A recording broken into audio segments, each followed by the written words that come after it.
You hatch inside your mother, fully formed and already moving before you ever touch the ocean. A short while later, she releases you and 9 others into the deep. And the moment you're out, you begin to drift apart, each of you floating in your own direction. Once the last one is gone, your mother turns and leaves without even pausing or looking back to see if you're all okay. The water is close to freezing, but your body stays warm. You're not built like other fish. There are chemicals in your skin that stop the cold from breaking you down. You move slowly through the dark. Your body isn't built for speed, and there's nothing around that pushes you to go faster. You're in no danger, but you're not safe either. You exist somewhere in between, and that's where you'll stay. For a long time, nothing around you moves. You hold your place in the water, and the world around you acts like you're not even there. Your siblings are no longer in sight, and even though you remember their shapes beside you, there's no instinct that tells you to follow. Eventually, something larger drifts overhead, and without thinking, you stop moving. It doesn't turn or react, and soon it disappears into the dark like it was never there. You wait a little longer, just to be sure nothing else is coming. Then you start moving again. Not toward anything, just away from where you were. You haven't eaten yet, but down here, something always dies eventually.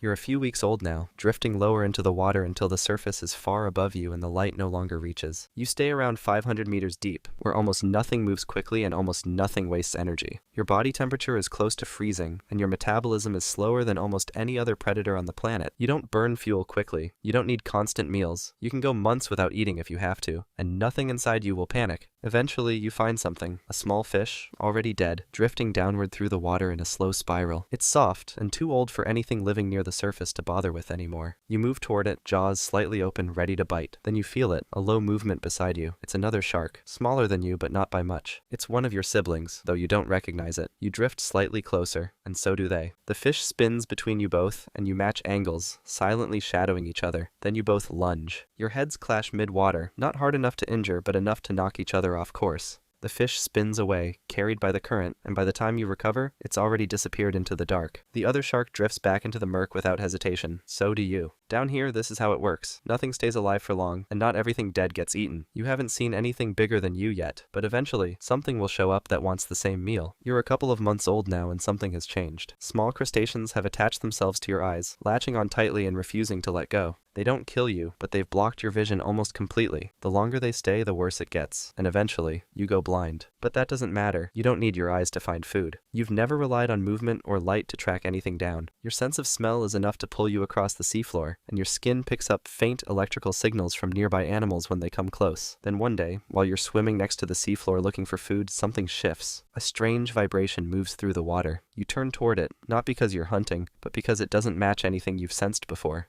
It doesn't glide like a fish, and it doesn't stalk like a predator. It's metal. At first, it drifts slowly past. You stay still, tracking the buzz as it fades into the distance. Then it turns. The water around you begins to move. Not like a current. It's more focused and more directed. It's following you. You shift your path, but the pressure behind you stays constant, and the hum grows even louder. You sink a little deeper, but the thing mirrors you. It doesn't breathe and it doesn't pulse, but it moves like it's watching you. You angle downward, pushing yourself into thicker water, and after a long moment the hum begins to fade again. The pressure softens, and then the sound disperses. You don't know what it was, but it didn't feel like prey, and it didn't feel like something that should be here. Skip forward a bit, and you're a couple of years old now. You've grown only a few centimeters, just 1 per year, because that's the pace your body moves at. One day, a new scent reaches you. It's thick, unfamiliar, and far stronger than anything you've detected before. You follow it slowly, not out of hunger, but because it stands out in a way that's impossible to ignore. The current moves around you, carrying pieces of the smell in different directions, but they all point the same way. The scent gets stronger the closer you get, and eventually a shape starts to form ahead of you.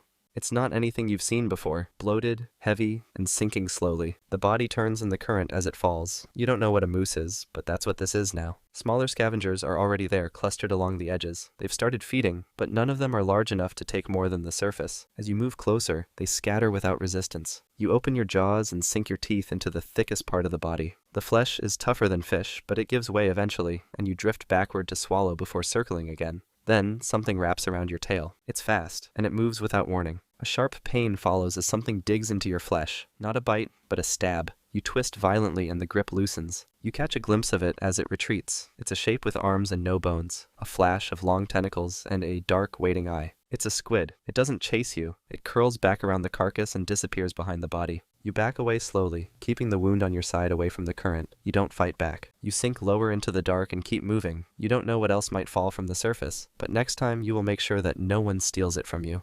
You're 50 years old now. You've grown half a meter since birth, and your body has thickened with time. A strong scent drifts through the water, and you follow it down. It gets heavier with every meter until eventually the source comes into view. It's a sperm whale, lying on the seafloor with its mouth slightly open. You watch it for a while, slowly circling around it. It doesn't move, so you approach from below, keeping your pace steady. The body is large enough to feed you for days, and there's no sign that anything else has touched it yet. You reach the lower side of the belly and bite down. The skin resists at first, but tears when your teeth lock and twist. You pull free a chunk of soft flesh and drift back to swallow, already turning to take another. Then the body moves. The tail lifts slightly and drops again, while a faint contraction moves through the muscles beneath the skin. The mouth closes slowly, and its eyes open. It's not dead, it was just sleeping. You turn to leave, but it's already too late. The whale moves, turning through the water with enough force to shift the current around you. The tail swings in a wide arc and strikes your side, and although the impact doesn't break anything, it sends your body flying across the seafloor. You correct your position, but the whale is already preparing to strike again.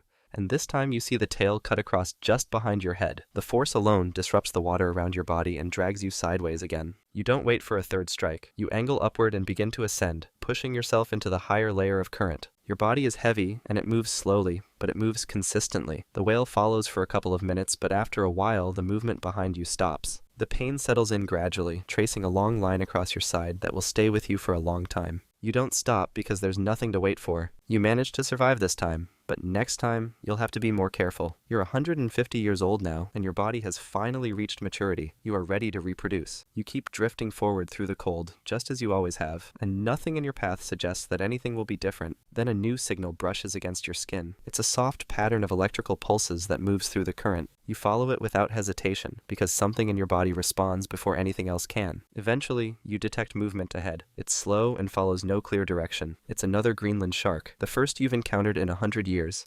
It doesn't acknowledge you, and it doesn't move away. It just continues through the water, keeping its own pace, not faster than you, and not slower either. You stay beside it for a while, then you take your chance and mate. The process is simple and short, and once it's done, the shark in front of you begins to drift away. You don't follow it. The connection is over, and there is no reason to stay near each other. You turn in the opposite direction and continue forward through the current. There will be no offspring nearby, and no sign of what took place. You don't know when you'll encounter another of your kind again, but somewhere, one of them will carry what you've left behind. Skip forward a bit, and you're 250 years old now. While you're swimming, as usual, something catches your attention. You detect a scent. It cuts cleanly through the current, thick with fresh blood. You shift your path and begin to close in, letting the trail guide you downward through the colder layer. The body of a dead seal appears a few minutes later. Some of the tissue is torn, but it hasn't been picked over yet. A 6-gill shark is already circling, smaller than you but much faster. Its turns are tight and sharp, cutting closer with each pass. You adjust your angle and approach the other side of the carcass, staying clear and aiming for the softest part of the exposed muscle.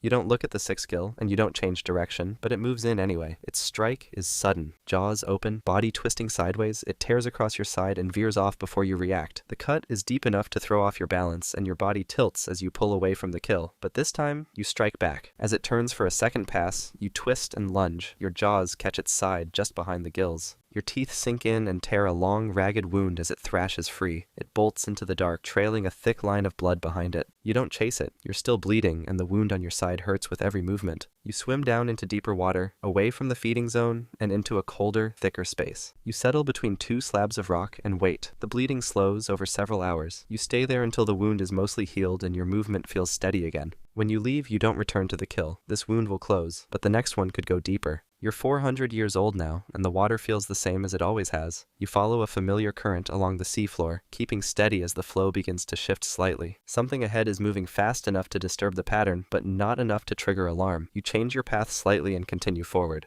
Then the pressure changes. The first strike hits from below and lifts your body just enough to tilt you sideways. Before you adjust, a second impact spins you over and leaves you inverted. You try to correct your position, but the response never comes. The orientation disables your movement, and the water begins pulling at you from every side. Another hit drives into your side, followed by a deep bite that opens your underside. You try to move again, but nothing happens. More bodies close in from different angles. Their movements are faster than anything you've encountered before. One takes your pectoral fin, another clamps across your jaw and pulls. Your skin splits, blood spreads through the water, but your body no longer reacts. You don't struggle, just slowly progress towards stillness. The killer whales leave as quickly as they arrived. They take what they need and leave the rest to sink. After 4 centuries of motion, feeding, and quiet survival, your body stops where the current drops it.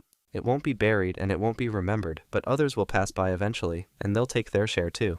Life as a Greenland shark might be rough, but There's another animal out there that has it way worse. Trust me, it's wild. Check out the video and see for yourself.